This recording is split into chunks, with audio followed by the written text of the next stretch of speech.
नमस्कार, मैं हूं आपके साथ सोनम राय। की शुरुआत करेंगे। पौड़ी दौरे पर मुख्यमंत्री पुष्कर सिंह धामी ने नवनिर्मित विज्ञान संग्रहालय का लोकार्पण किया है और जय कोंडलिया पौड़ी महोत्सव का शुभारंभ किया है। इस दौरान उन्होंने करीब 110.55 करोड़ रुपए की 19 विकास योजनाओं का लोकार्पण और शिलान्यास भी किया। मुख्यमंत्री ने कहा कि सरकार प्रदेश के संतुलित विकास के लिए प्रतिबद्ध है।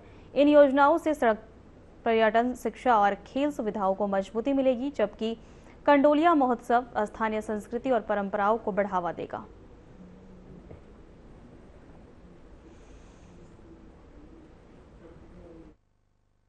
मुख्यमंत्री जी का आज जय कोंडलिया पौड़ी महोत्सव में उद्घाटन समारोह में उन्होंने शिरकत की। काफ़ी टाइम से उनका लंबित चल रहा था। दो बार पहले भी शरदोत्सव में भी वो आना चाह रहे थे, लेकिन मौसम की वजह से नहीं आ पाए। इससे पहले कंडोलिया महोत्सव में आना चाह रहे थे, लेकिन कुछ ऐसा लास्ट मोमेंट पे काम पड़ गया कि वो नहीं आ पाए। लेकिन बहरहाल आज आए हैं और बहुत अच्छा माहौल रहा। सब में बहुत ज़्यादा सकारात्मक थी, बहुत ऊर्जा भरी हुई है सब लोगों में। और उन्होंने जिस पर्पज़ के लिए मेन हमने उनको यहाँ पे बुलाया था कि जो हमारे जय कोंडलिया पौड़ी महोत्सव है उसको आप राजकीय स्तर का एक जो मेला है उसको घोषित कीजिए, तो उन्होंने उसकी घोषणा भी की है। उसके लिए हम बहुत धन्यवाद करते हैं उनका। और भी कई चीज़ें हैं जो कि मैंने एक मांग पत्र उनको सौंपा है, 3-4 चीज़ें जो पौड़ी के लिए हैं। संस्कृति का बहुत बड़ा महोत्सव है। इस महोत्सव के माध्यम से हमारे सभी लोक कलाकारों को भी आगे बढ़ने का अवसर मिलता है, हमारे बच्चों को भी आने जाने का अवसर मिलता है, हमारी विरासत भी आगे बढ़ती है। और हमारे प्रधानमंत्री जी जो कहते हैं विकास के साथ साथ विरासत के साथ साथ विकास, उसको भी उस मंत्र को भी ये साक्षात रूप से धरातल पर उतारने का काम करता है। और इससे निश्चित रूप से अन्य जो हमारे यहाँ की अन्य गतिविधियाँ हैं उन गतिविधियों को लोगों को भी जो है इसमें सहभाग करने का अवसर मिलता है। इसीलिए हमने कहा है कि आने वाले वर्षों में ये महोत्सव और भव्य तरीके से हो। पौड़ी नगर पालिका इसका आयोजन सरकारी महोत्सव के रूप में इसको आगे बढ़ाया जाने कहा है कि आज जी आज भी बड़ी हर्ष का विषय है और पौड़ी वासियों के लिए बड़ी खुशी का दिन है कि हम सब लोगों को जो है जय कोंडलिया महोत्सव का आज शुभारंभ हुआ है। और यहाँ पर इस शुभारंभ के अवसर पर हमारे प्रदेश के यशस्वी मुख्यमंत्री आदरणीय पुष्कर सिंह धामी जी यहाँ पर आए और उन्होंने पौड़ी के लिए बहुत सारी घोषणाएं की, बहुत सारी योजनाओं का शिलान्यास और उद्घाटन भी किया है।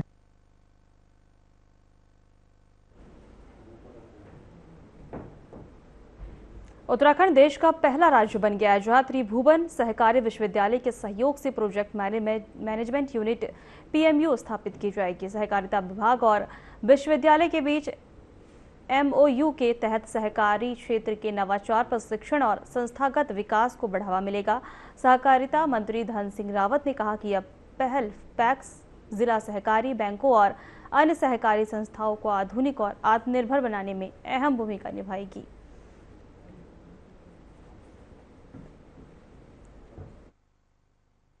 आज सहकारिता विभाग उत्तराखंड और त्रिभुवन सहकारिता विश्वविद्यालय गुजरात जो कि भारत सरकार का है, आज हम लोगों ने इनके साथ एक MOU किया है। माननीय प्रधानमंत्री जी के नेतृत्व में आज सहकारिता आंदोलन जो है जन जन का आंदोलन हो गया है। और हमारे सहकारिता और गृह मंत्री भारत सरकार अमित शाह जी का एक टास्क दे रखा था सभी राज्यों को कि त्रिभुवन विश्वविद्यालय के साथ एक सहकारिता विभाग MOU करेगा। और त्रिभुवन विश्वविद्यालय जो है हर राज्य में एक एक कैंपस भी खोलने जा रहे हैं। साथ में जितने हमारे पैक्स हैं, साधन सहकारी समितियाँ, जो हमारे बैंक हैं, उनको लोग वो एक टेक्निकल सपोर्ट करेंगे। बहुत महत्वपूर्ण पदक्षेप है और हम बहुत समय से इसके ऊपर चर्चा करते आ रहे हैं। और ये पहला राज्य है, पूरा देश में पहला राज्य है जहाँ की हम PMO एस्टैब्लिश कर रहे हैं। और हमारा दूसरे राज्यों के साथ भी बात चल रहे हैं, वहाँ भी होंगे। लेकिन ये जो है, ये राज्य का जो PMO है, ये सबके लिए एक एग्जाम्पल के तौर पे रहेंगे। तो इसमें हमारा पूरा प्रयास रहेगा और ये चाह रहे हैं, जैसा अभी माननीय मंत्री जी ने बताया। देहरादून में लागू हुए देवभूमि परिवार अधिनियम 2026 को बीजेपी ने महिला सशक्तिकरण की दिशा में बड़ा कदम बताया है। बीजेपी विधायक महेश जीना ने कहा है कि इस कानून के तहत परिवार की वरिष्ठ 18 वर्ष से अधिक आयु की महिला को मुखिया का दर्जा दिया गया है। उन्होंने कहा कि बीजेपी सरकार लगातार महिलाओं को सशक्त बनाने के लिए काम कर रही है और राज्य में लाखों महिलाएं आत्मनिर्भर बनी हैं। यह कानून महिलाओं को और अधिक सम्मान और अधिकार देने का कार्य करेगा।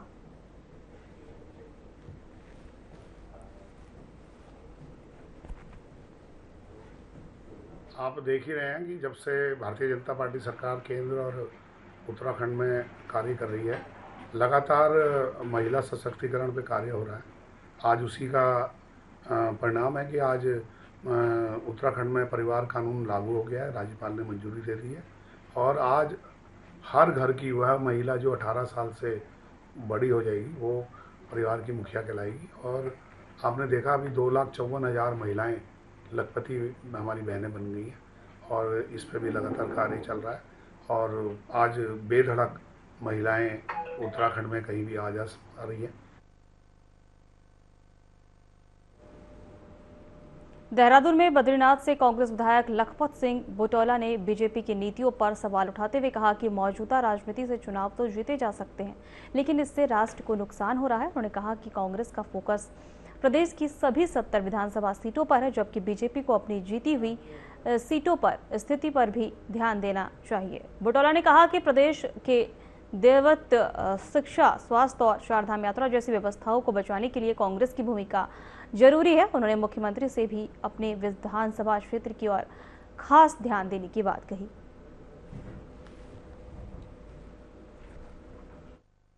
हम 70 सीटों पर तैयारी करें, हमारा फोकस 70 सीटों पे। पहले वो अपने उन सीटों को तो बचा दे जो जीत के आ रखे, उन पर फोकस करें, ज़्यादा बेहतर है। माननीय मुख्यमंत्री जी अपनी सीट को फोकस कर ले, ज़्यादा बेहतर है। जिस तरह से इस प्रदेश बात चुनाव जीतने की नहीं होती, मैं आपको बहुत बार कर, मैं 2 बातें सब बार कहता, भाजपा जिस नैरेटिव पे इस राष्ट्र को ले जा रही है उस नैरेटिव पे चुनाव तो जीते जा सकते, लेकिन राष्ट्र को पतन क्यों ले जा रहे हैं, सारी चीज़ों को खत्म कर रहे हैं। और जिन चीज़ों को सत्ता का महत्वपूर्ण है, कांग्रेस इसलिए जरूरी है कि इस प्रदेश की देवत्व को बचाना, इस प्रदेश का अस्तित्व को बचाना, यहाँ की शिक्षा, स्वास्थ्य, रोजगार से लेकर तमाम चारधाम की व्यवस्थाओं को बचाना है।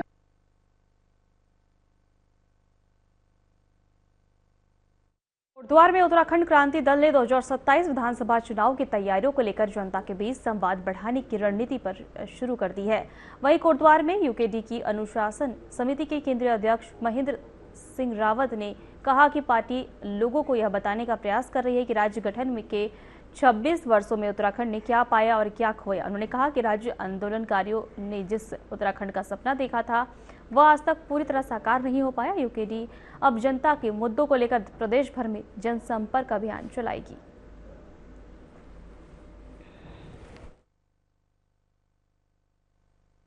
जनता से भी लगातार संवाद बना रहे हैं और जनता को अब जो हमारे यहाँ पे मूलभूत समस्या हैं, जो हमारे जिस 26 सालों में जो भी इस राज्य के लिए जो शहीदों ने बलिदान दिया था, जिन आंदोलनकारियों ने लड़ाई लड़ी थी, वो सपने जो अधूरी करने के लिए वो जनता को समझा रहे कि हमारा कैसा राज्य हमने मांगा था और कैसा हमें राज्य मिला।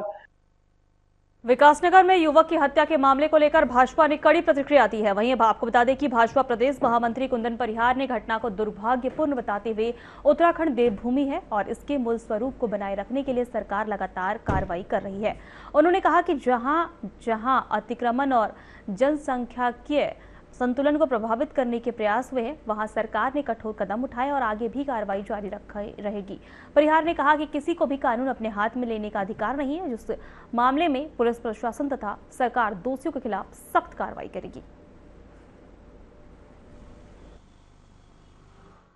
कल विकासनगर में घटना घटी है, ये दुर्भाग्यजनक घटना है। निश्चित रूप से सरकार इसमें गंभीरतापूर्वक और क्योंकि संवेदनशील सरकार है, ऐसे कोई भी प्रकरण अगर कहीं पर भी आते हैं तो सरकार ने तत्परता दिखाते हुए उस पर कार्रवाई की है और इस पर भी जो देहरादून के सहसपुर स्थित बैरागीवाला में युवक विनोद कुमार की हत्या के बाद क्षेत्र में तनाव का माहौल बना हुआ है। मामले में अब 4 आरोपियों को गिरफ्तार कर चुकी है पुलिस। अब अन्य नामजद आरोपियों की तलाश जारी है। लगातार घटना को लेकर विपक्ष द्वारा कानून व्यवस्था पर सवाल उठाए जाने को लेकर भाजपा प्रदेश प्रवक्ता हनी पाठक ने कहा कि प्रदेश में कानून व्यवस्था पूरी तरह नियंत्रण में है और पुलिस लगातार प्रभावी कार्रवाई कर रही है। उन्होंने यह कहा कि मुख्यमंत्री पुष्कर सिंह धामी के नेतृत्व में अपराधियों के खिलाफ सख्त कदम उठाए जा रहे हैं और किसी भी दोषी को बख्शा नहीं जाएगा। प्रशासन हालात पर लगातार नजर बनाए हुए हैं।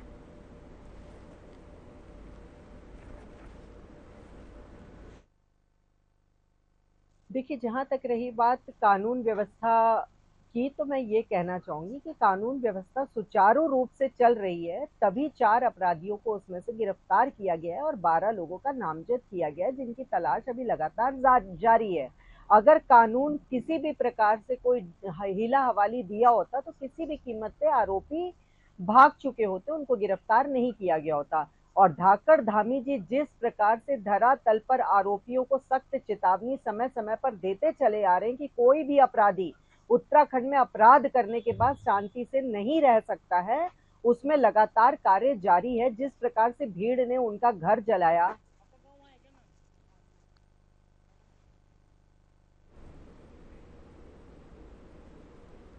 चारधाम यात्रा में श्रद्धालुओं की संख्या लगातार बढ़ रही है, जिससे व्यवस्थाओं को लेकर विपक्ष सरकार पर लगातार सवाल उठा रहा है। भाजपा प्रदेश प्रवक्ता कुंवर जपेंद्र सिंह ने कहा है कि मुख्यमंत्री पुष्कर सिंह धामी स्वयं समय समय पर यात्रा व्यवस्थाओं की समीक्षा और मॉनिटरिंग कर रहे हैं। उन्होंने बताया कि यात्रियों की सुरक्षा और सुविधा को लेकर प्रशासन पूरी तरह सतर्क है। बरसात के मौसम को देखते हुए एनडीआरएफ, एसडीआरएफ और आपदा प्रबंधन विभाग को भी अलर्ट मोड पर रख लिया गया है। और भाजपा का दावा है कि सरकार यात्रा को सुरक्षित, सुगम और व्यवस्थित बनाने के लिए लगातार काम कर रही है।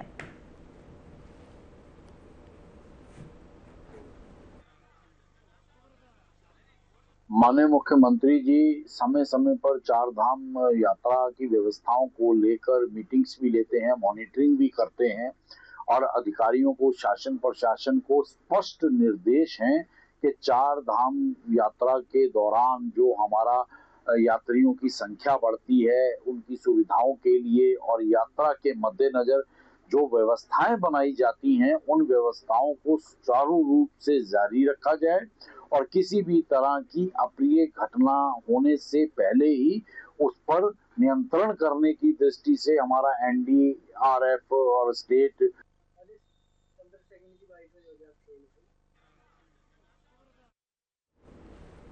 चारधाम यात्रा को लेकर कांग्रेस ने राज्य सरकार की व्यवस्थाओं पर सवाल उठाए हैं। कांग्रेस प्रवक्ता सुजाता पॉल ने कहा है कि उत्तराखंड आने वाले श्रद्धालुओं का स्वागत करना सरकार की जिम्मेदारी है, लेकिन भोजन, आवास और अन्य भूत सुविधाओं की पर्याप्त व्यवस्था भी सुनिश्चित की जानी चाहिए। उन्होंने कहा कि सरकार को पर्यावरण संरक्षण और यात्रा प्रबंधन के बीच बेहतर संतुलन बनाना होगा। कांग्रेस ने आरोप लगाया कि राज्य की अर्थव्यवस्था का बड़ा हिस्सा चारधाम यात्रा पर निर्भर होता जा रहा है, जबकि रोजगार के अन्य अवसर विकसित करने में सरकार विफल रही है। पार्टी ने यात्रा व्यवस्थाओं और रोजगार के मुद्दों पर सरकार से जवाब मांगा है।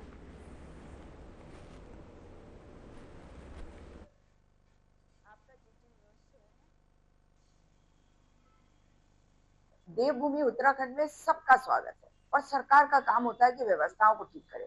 कितनी सारी सड़कों के नाम पे बता रहे हैं कि बहुत सारे रास्ते बना दिए गए हैं, विकास के नाम पर बहुत रास्ते बना दिए गए हैं, लेकिन श्रद्धालुओं के लिए व्यवस्थाएं क्या है, किस तरह से उनका खाने के लिए, पीने के लिए पानी, जो सड़क पे शौचालय होने चाहिए और जो भी यहाँ पे आ रहा है, हमें तो अतिथि देवो भव से ही चलना है। लेकिन सरकार को ये भी बताना चाहिए कि आपने जो व्यवस्थाएं करी है, क्या पर्यावरण को देखकर बैलेंस करते हुए इसके बारे में सोचा है। दिनेशपुर में रुद्रपुर ग्रामीण भाजपा मंडल अध्यक्ष सुदर्शन विश्वास के साथ कथित मारपीट और गाली गलौज का मामला सामने आया है। सुदर्शन विश्वास ने आरोप लगाया है कि घर जाते समय कुछ लोगों ने उन्हें रोककर अभद्रता की है और हमला करने का प्रयास किया है। घटना के विरोध में रुद्रपुर विधायक शिव अरोड़ा भाजपा कार्यकर्ताओं के साथ थाने पहुंचे और आरोपियों के खिलाफ कड़ी कार्रवाई की मांग की। पुलिस ने तहरीर के आधार पर जांच शुरू कर दी है और आरोपियों की तलाश की जा रही है।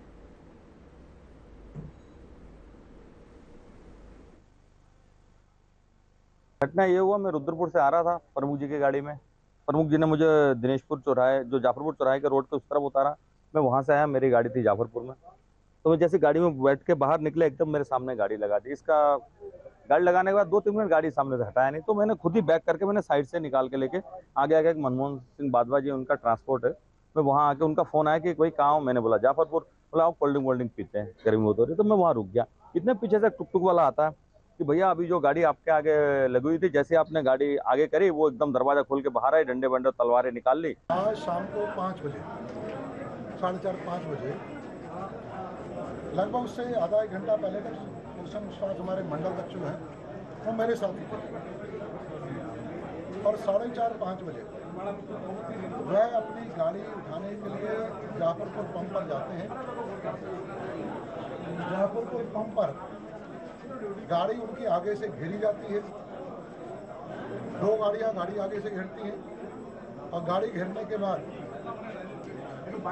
उनका पीछा करती है। वो गाड़ी जब निकालते हैं उनका पीछा करते हैं।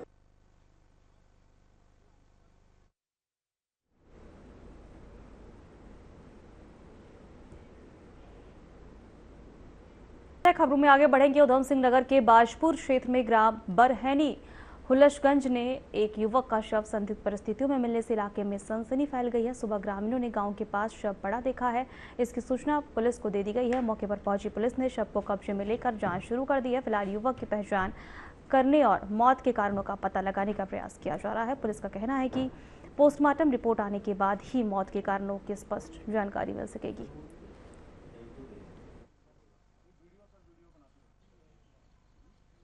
अभी सूचना प्राप्त हुई थी चौकी में नियर अबाउट 9:15 बजे करीब, तो 10 बजे पुलिस टीम पहुंच गई थी यहाँ पे। और प्रथम दृष्टया अभी हम सब लोगों ने इन्वेस्टिगेट किया बॉडी को, देखा थोड़े बहुत उनके निशाने इसमें। ऑफिसर टीम को बुलाया गया है, जांच का विषय है। और बताते हैं कि रात में इनके और इनके मामा के लड़के और मामा के बीच में कुछ हाथापाई हुई है, उसकी खोजबीन जारी है। और जो बेटा है उसकी खोजबीन जारी है। और जैसे ही आगे कार्रवाई चलती है उसके बारे में आपको ज्ञात किया जाएगा।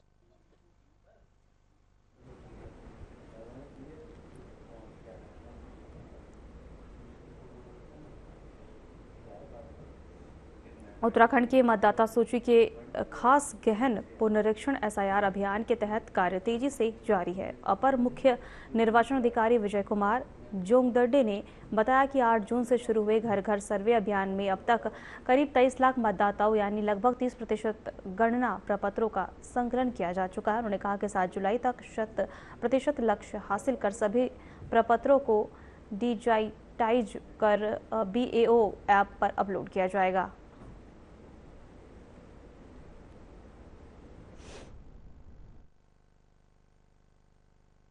देखिए, हमारे राज्यों में SIR प्रारंभ हो गया है 8 जून से, और 8 जून के पश्चात लगातार BLOs के द्वारा घर घर जाकर मतदाताओं को एनुमरेशन फॉर्म डिस्ट्रीब्यूट किया जा रहा है।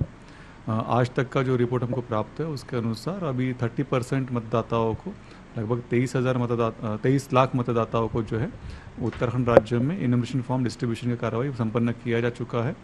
और हम उम्मीद कर रहे हैं कि आगामी 6-7 दिनों में 100% फॉर्म डिस्ट्रीब्यूशन कार्रवाई संपन्न हो जाएगी। उसके पश्चात फॉर्म को वापस कलेक्ट करने की कार्रवाई किया जाएगा और फॉर्म के विवरण के अनुसार डिजिटाइज करने की कार्रवाई 7 जुलाई तक संपन्न की जाएगी।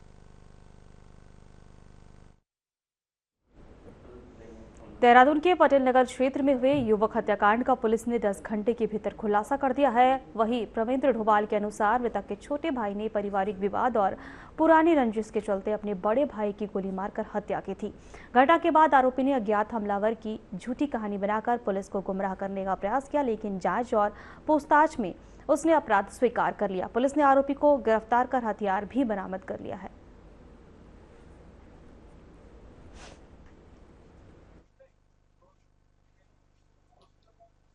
प्रेस ब्रीफिंग में आप सभी लोगों का मैं स्वागत करता हूं। आप अपना कीमती समय निकाल के यहां पर आए। आज की प्रेस ब्रीफिंग 2 महत्वपूर्ण खुलासों को लेके है जो मैं आपसे साझा करना चाहता हूं। एक तो कल रात पटेल नगर थाना क्षेत्र के बुड्डी गांव में एक हत्या हुई थी, जिसको लेके लोगों में काफ़ी आक्रोश भी था। उसमें सभी उच्च अधिकारी द्वारा मौके पर पहुंच के उनको समझाने का भी प्रयास किया गया। जो हत्या हुई है वो सोहेल हारून नाम के एक व्यक्ति की हुई थी, जिसको घर के अंदर ही कमरे में गोली मारी गई थी। उसका जो भाई और जो उसमें मौके का गवाह भी था, उसका नाम साहिद है।